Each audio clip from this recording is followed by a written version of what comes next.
my name is Justina Stoesa, and this is my focus assessment video for Nursing 330 for Term 4.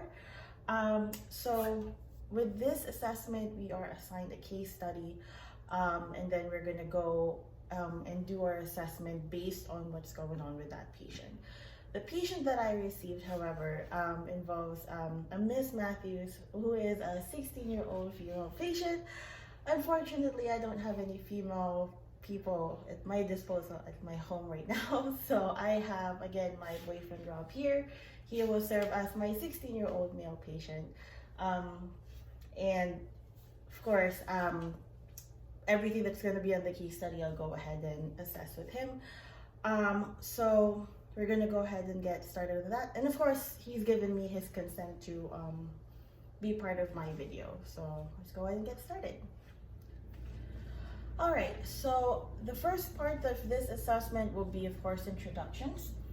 Before we get started, we have to make sure that we have our equipment all together. We have our stethoscope, tongue depressors, we have our blood pressure monitor and whatnot.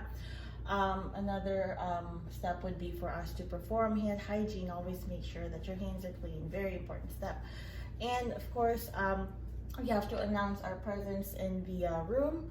So before coming in, as to not startle the patient, we have to knock on the door. So right after that, we are going to introduce ourselves to the patient. And of course, since the patient on this case study is a 16-year-old, so he happens to be a minor. So he happens to be a minor, more than likely parents or guardians will be in the room. So we are going to introduce ourselves to them. Hello, Mr. Matthews and parents. My name is Justine. I will be your nurse for today. So for today, we are going to do an assessment. Before we get started with the assessment, we have to make sure that we are dealing with the right patients, hence the 2 patient identifiers. In the hospital setting, of course, the patient will be wearing a name band with their patient name and date of birth. And we are gonna go ahead and compare that with their medical record on file, because most rooms, hospital rooms right now have computers. So we'll go ahead and compare that with the medical record we have on hand. And then following that would be explaining the procedure to the patient, and then letting them know how long it's going to take. And of course, we have to make sure that if the patient is ready to do the assessment.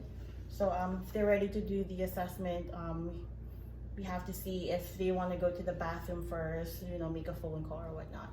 So okay, Mr. Mr. Matthews. So today we are going to continue your assessment for prior to your after your emergency room visit. And give or take, it'll take about 10 to 15 minutes. And please let me know if there's anything you want to do before we get started, as to not have any sort of disruptions during the assessment.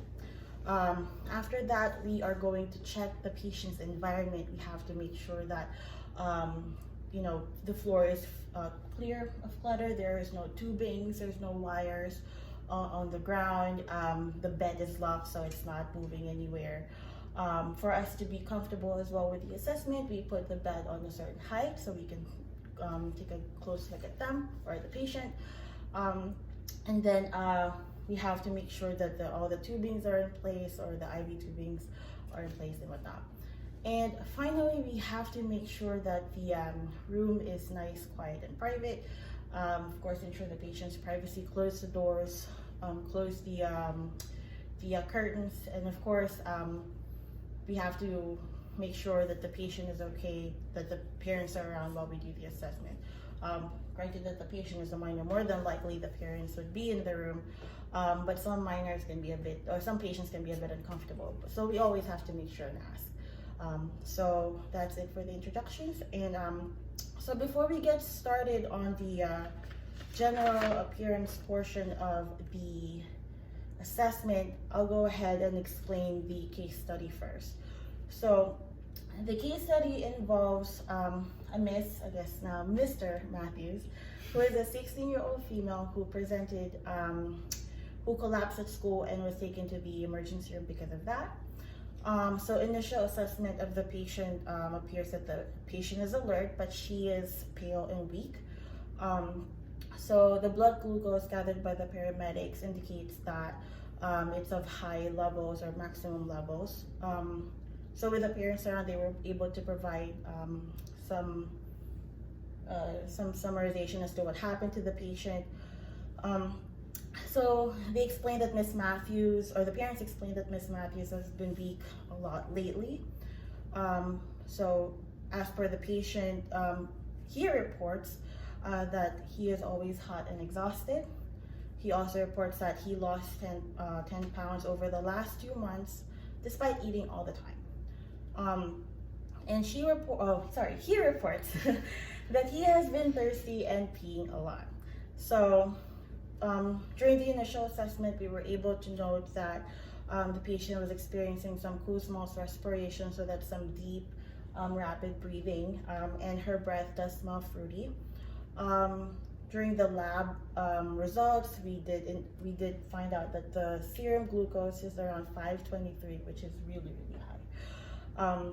Her urine is positive for ketones, and because of all these findings, the doctor had a potential or diagnosis of the patient is a diabetic. And so the patient's parents didn't know about this, and of course they are shocked, as he has been always a healthy and athletic child. The parents asked the nurse, how can he be a diabetic when he exercises all the time? So we are going to start off from there, and then we're going ahead and proceed with general appearance and figure out where the pieces of the case study will fall into the rest of the assessment. All right. Okay, so let's go ahead and get started with the patient's general appearance. We're going to start off with the level of consciousness. So knowing what the case study is with, of course, Mr. Matthews collapsing at school, we have to identify if they are awake, alert, and oriented. Any type of disorientation could indicate some type of dehydration, at least, that could be related to the patient's hyperglycemic condition. So say here, Mr. Matthews, I'm gonna ask him, okay, do you know where you are right now? Yes, in the hospital. Okay, do you know what time it is? Yes, it's around 5:45. Okay, do you know your name? Yes, Mr. Matthews. Mr. Matthews. Okay, and okay, and do you know why you're here? Yeah, I'm feeling a bit tired. I've been feeling a bit drained lately. Okay. A bit thirsty. Okay, awesome. He's playing along. Okay, so if Mr. Matthews indicates any type of weakness, like I said, it does indicate that this is correlated to some type of dehydration or the patient's hyperglycemia. So, facial expression, we have to look at Mr. Matthews' facial expression. Of course, with him feeling weak, he's not going to be smiling like this. He's going to maybe look a bit sullen. He's going to look maybe drained. Not any type of distress, but he looks slightly expressionless. Eye contact so far, since Mr. Matthews is alert, he can actually take a look at me whenever I look at him. And body positioning, so right now, Rob here, not Mr. Matthews, Rob here is sitting upright. But if we're in a hospital setting dealing with a patient with Mr. Matthews' condition, they could probably be lying down, they could be sitting up, but slumped, not showing any type of distress, but slightly slumped because of the weakness they are feeling. So in regards to skin color, one of the things that we need to take a look at is pallor, which is what do you call that? Basically the patient just looks pale. So if they appear pale, of course we're going to from there we're going to that's a sign that the patient might be a bit dehydrated as well. It could indicate it most likely be due to the patient's weak state. Nutritional status, it's something that we'll have to assess later on when we get to the system portion of the assessment. We're going to ask the patient what their diet is or what they usually eat. and how often during the day. And personal hygiene, we are going to see if Mr. Matthews here appears disheveled or clean or is dressed appropriate to age. Right now, like I said, Rob is dressed appropriate to his age, but in a hospital setting, they could appear disheveled because of their condition. So for speech and hearing, no slurred speech. Mr. Matthews is able to respond to my question, and he is pretty articulate with his answers. There's no type of disorientation. So, I mean, like I said, any type of disorientation can indicate dehydration, or it could indicate like which is part of the hyperglycemic condition.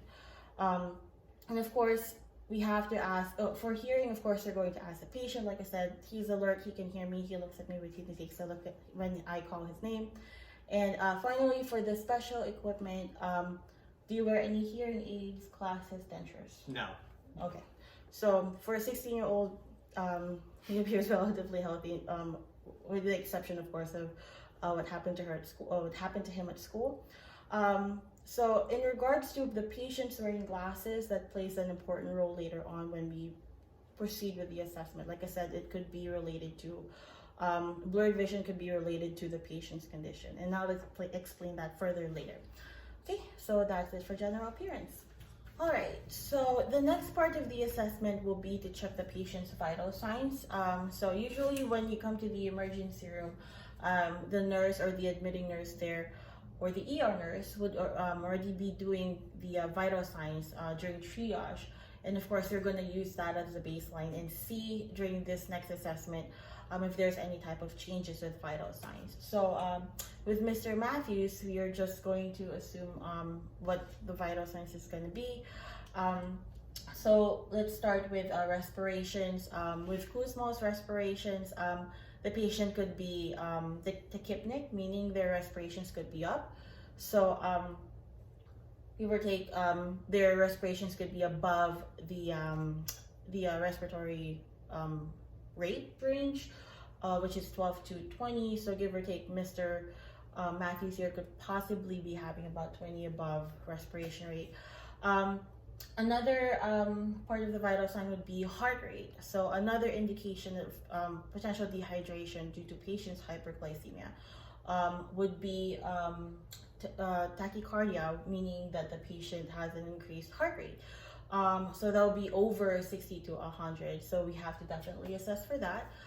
Give or take, Mr. Matthews' heart rate could be, give or take, about 110 or 105, which is slightly above normal.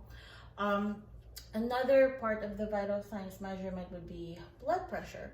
Another indication of dehydration would be hypotension. Although sometimes they say that blood pressure should be normal, a hypotensive patient also indicates some type of dehydration. Temperature, of course, when you actually touch the patient might appear diaphoretic, which could affect their temperature. So at this point, his temperature would most likely be normal, so we'll put it around 98 degrees Fahrenheit. So pulse ox, we don't have a pulse ox machine here, so we're gonna go ahead and say that the pulse ox would be a 99% SpO2 or oxygen saturation. And finally, for pain assessment, you have to ask Mr. Matthews, are you experiencing any pain right now? No, I'm okay. Okay, so like I said, in a hospital setting, if he's experiencing all these symptoms, patient would more likely be experiencing some pain. So you know what? Second thought, maybe a little bit. Oh, there we go. Maybe a little bit of pain. A little bit of pain. So if the patient states that they have some pain, we have to use the scale, the 0 to 10 scale, to ask how severe it is. So from 0 to 10, with 0 being the not so bad to 10 being the worst pain of your life, how can you rate your pain? How would you like to rate your pain? I'd say it's maybe about a 2. A 2. Okay, so that's a good part of the vital signs. All right, so that completes vital signs. So let's go ahead and proceed with the rest of the assessment. So we are going to the main part of this focused assessment. So basically, we are going to identify any part of the patient that could indicate that that could lead to the patient's diagnosis that the patient is diabetic. So going back to the case study, we have to ask the patient first some questions about any type of history or family history of diabetes with the patient's parents around.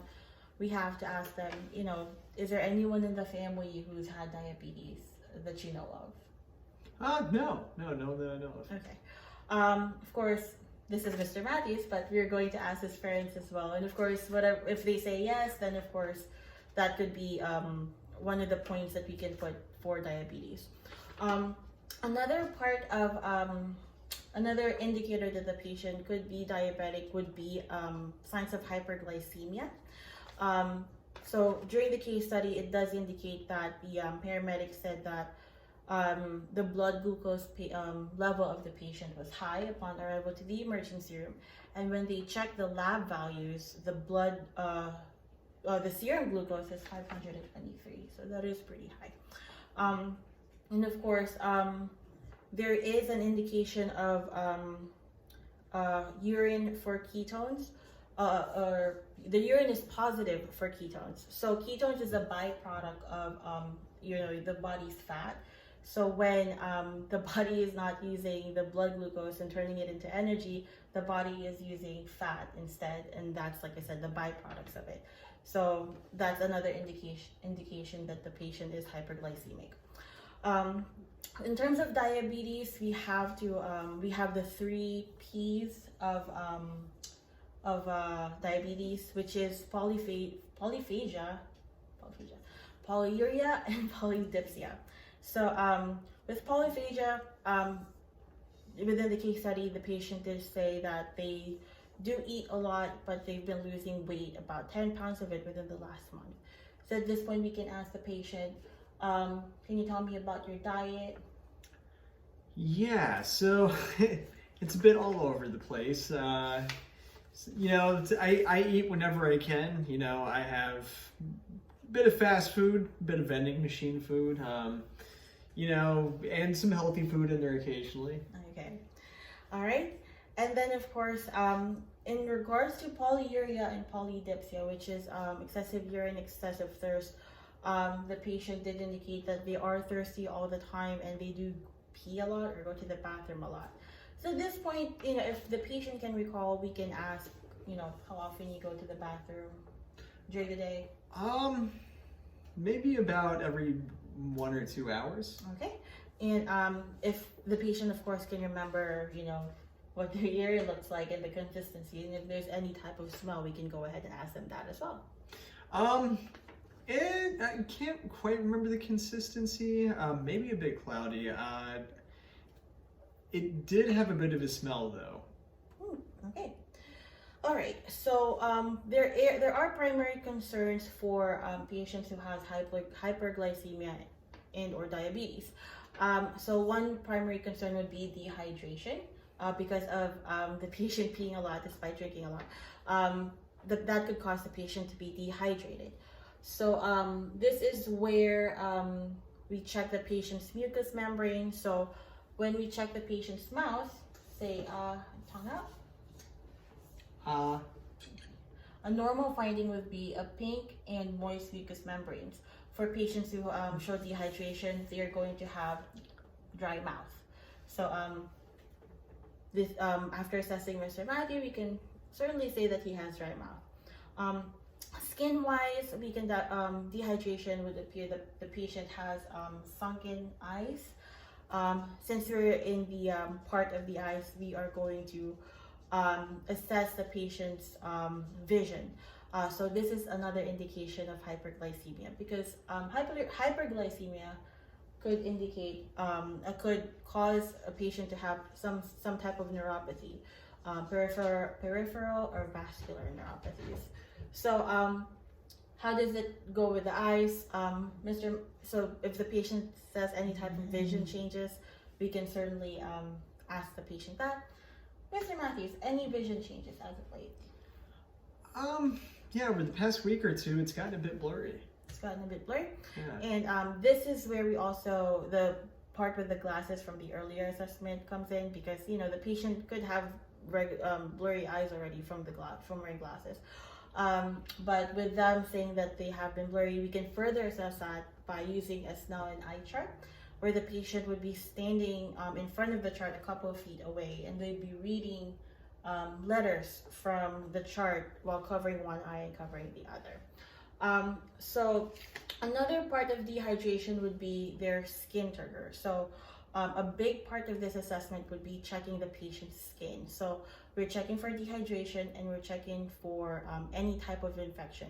Because if the patient is hyperglycemic, they would have very poor wound healing. They could have sores that have been there for weeks at a time already.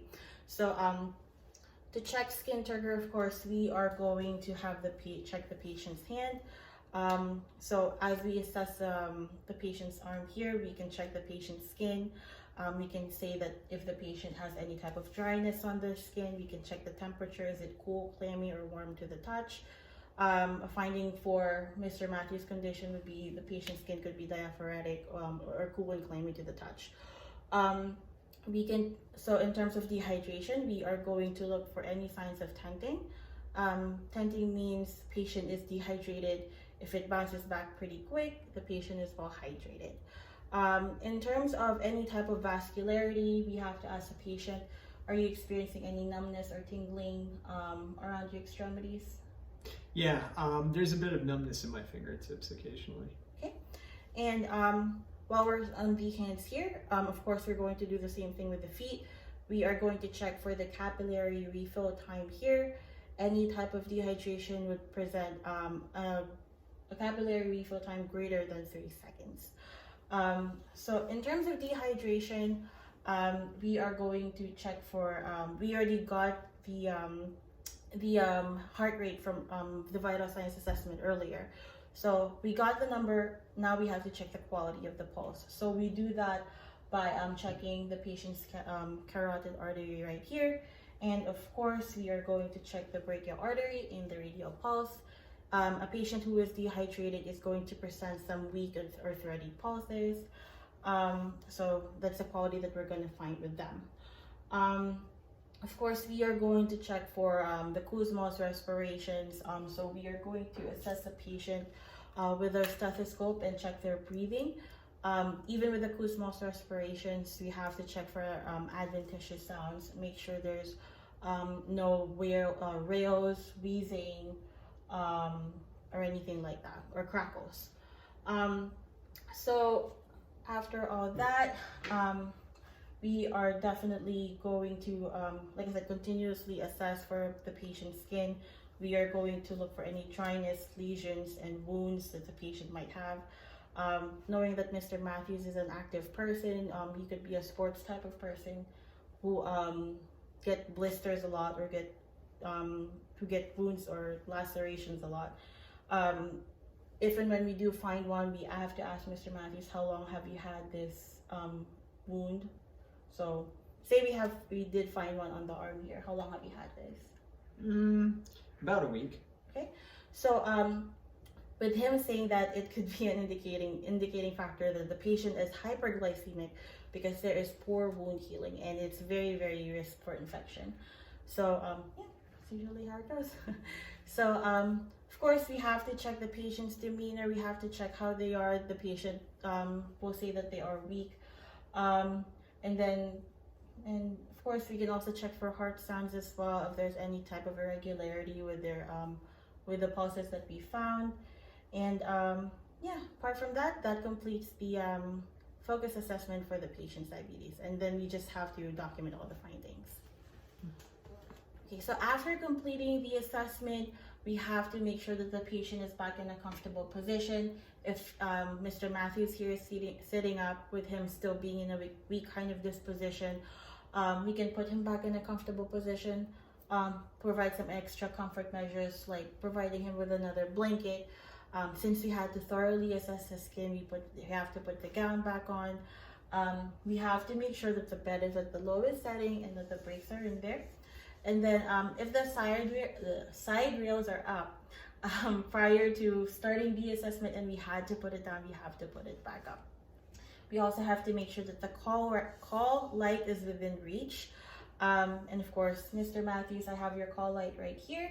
If you have any if you need anything, please let us know. Just press the button, and then you know, if you have to put the patient belongings away for us to able to focus to the assessment, put them back within the patient's reach as well. And of course, you have to thank Mr. Matthews and his parents for their time and cooperation during the assessment. Mr. Matthews, thank you so much. And if you have any questions, please let me know. Do you have any questions? No, thanks. You did an excellent job. Okay. All right. So if they have any questions, of course, we can do our best to answer them within our scope of practice. If there's any type of detail that they want, we can always just tell them that the doctor will have to explain to them in detail what the findings are. And then after all that, we just have to clean our equipment, perform hand hygiene, wash our hands, and document all the findings that we have throughout the assessment. That completes my focus assessment. Thank you so much. And thanks to Rob here as well for being a trooper. Thank you so much.